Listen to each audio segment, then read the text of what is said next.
Alright guys, TacticalRab back again today. Hope you're doing well and enjoying your day so far. With Major 5 and the World Championship not far away, many questions are being raised as to what Rostermania is going to look like in a couple of months' time. FaZe coach Crowder has given his perspective on their current struggles and changes they might need to make in the future. And also on the Los Angeles Thieves, rumours emerging from Clayster a few days ago, and also the question as to if they are all unrestricted free agents at the end of the season. Are they actually going to stick together if offers are coming in from other teams? Very much enjoyed to hear your thoughts in the comments below. Hit the like button if you enjoy. Subscribe if you're new as always, I'd greatly appreciate it. First of all, just a quick one here from Gunners. I believe those guys qualified last night from the Elite, as Boston Academy have already done, by taking down Censor & Co in this game they played yesterday, so good job from them. Quick note as well on FaZe, you guys might have seen all the drama of this over the last couple of days.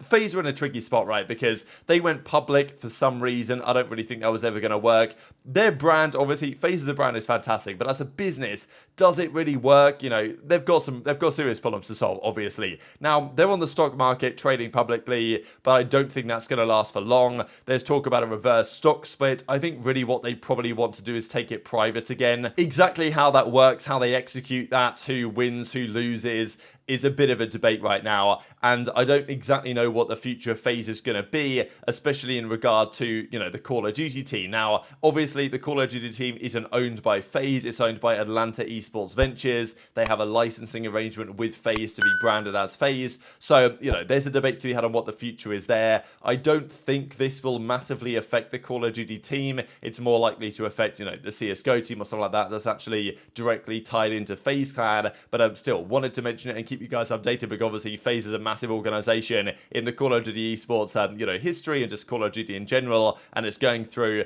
big transitions at the present time that may end for better or may end for worse. We shall see on that one. Speaking of FaZe, just wanted to show aBeZy's full season numbers so far. 25 and 15 records, a 1 flattened hardpoint. Really, it has been that search and destroy that's been outrageous for him. A 1.27, 107 best, you know, in the entire league in terms of damage per round. First blood rate is just absolutely ridiculous. 120 first bloods almost this season. Like, that is so far and above what anyone else does. The next highest, I reckon, is like 80 or something. Like, it's actually insane what aBeZy's doing on the map. Maybe we'll see it from Predator in a second. I think he might have the second highest. Control as well. I mean, aBeZy's just been great. Obviously, in his role especially, he's had a phenomenal performance so far, but it's not enough against OpTic, right? As a team, fundamentally, it's not an individual game. You need some teamwork support as well, and OpTic bodied them just a few days ago at this point, and you would expect if they played again today, the same thing to occur. Clearly, especially in the respawns, FaZe are nowhere near where they need to be. They're like 0-5 in the last several controls, especially when they play OpTic. They haven't even won a control against OpTic so far this year. In the hardpoint as well, they've lost like basically all of them they played to OpTic, so I think they're like 1-9 or something in hardpoint so far this year against OpTic. And also in their last,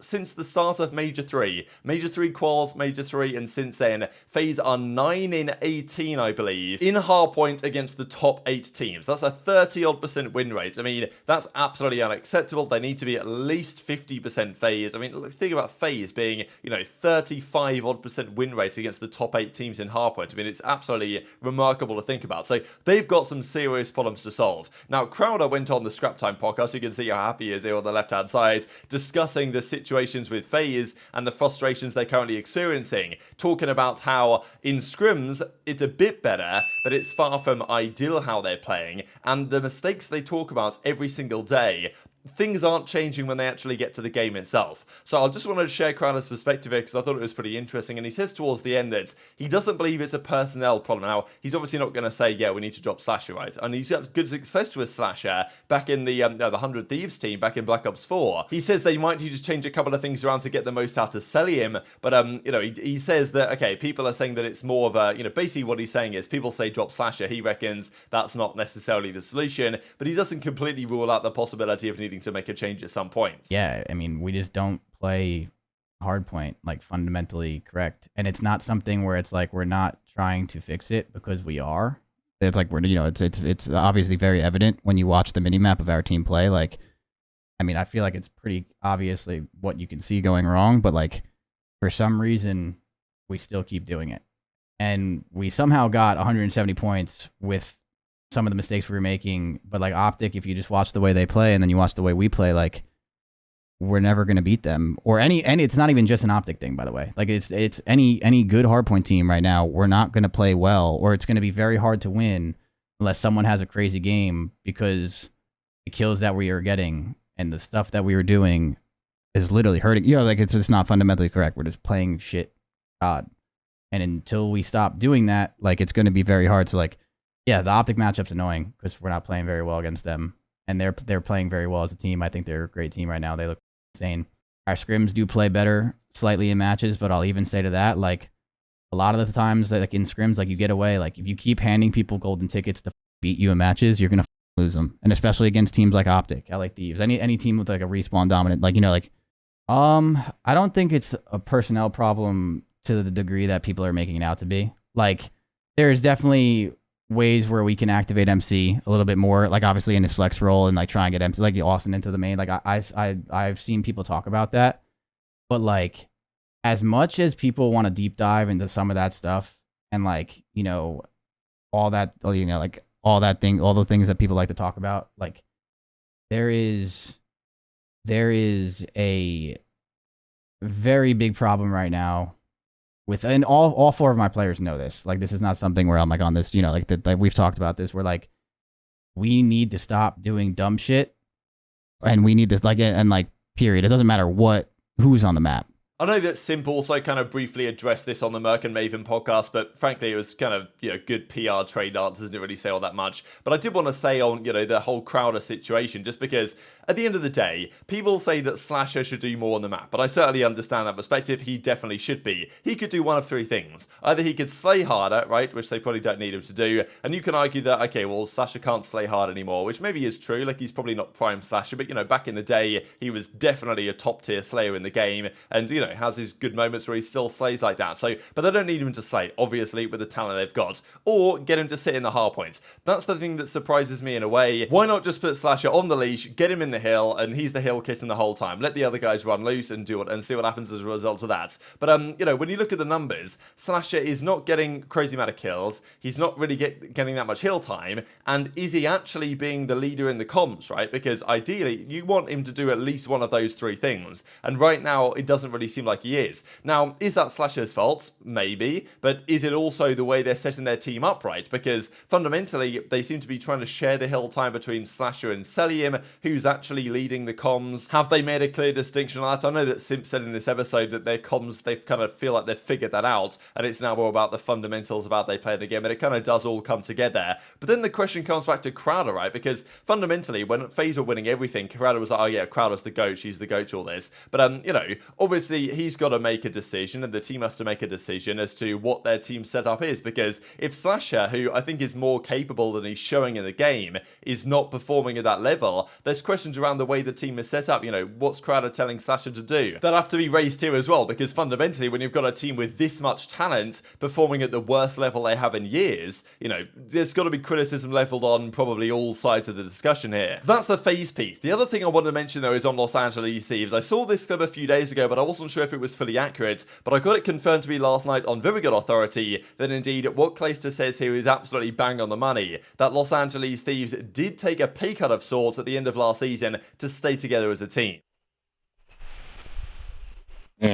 Restricted free agency, so you never know, bro. If they don't all resign with Thieves, like, I don't know what to tell you, bro. They're just gonna keep what their salary is. I mean, I'm pretty sure they took a pay cut to stay after they won their champs. After they won champs last year, I'm pretty sure they took a pay cut to stay together. Yeah, that's probably true.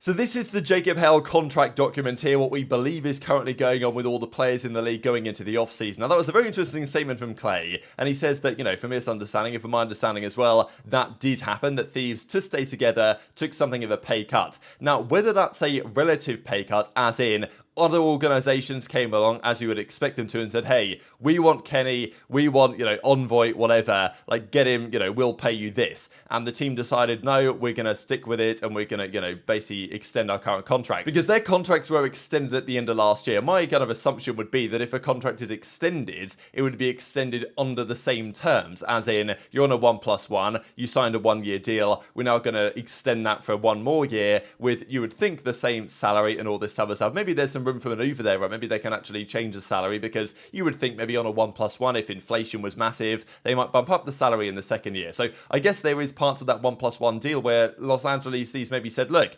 Esports is tough, like we might need to drop you guys down in terms of what we're paying you a little bit, and they could have decided to leave and go to another team because they would have had offers, right? The world champions are going to have offers with the crazy offseason we had, especially, you know, with FaZe in a bit of a tricky spot last season. Maybe there was even discussions about what they could do there, but Thieves decided either to take a legit pay cut from Thieves or to take a relative pay cut to where they could have got offered elsewhere to stick it out as a team. But what that does mean, pretty much guaranteed, is that after last year's world championship win, they had offers from other teams, and you can totally believe that would absolutely be the case. So now we fast forward to the present day. They're obviously going to stick it out from now to the end of the year. They've won an event so far this year, but they're 0-2 so far in the Stage 5 qualifiers. It's not like they've won and now they're unbeatable, right? I mean, their Search and Destroy has regressed. Kenny's had a bit of a hard time. They can get back there, right, for Major 5 and Champs. And look, if they come top 2, top 3 at the next couple of tourneys, if they win one of them, you'd think they might stick it out. But this is the thing when everyone's an unrestricted free agent,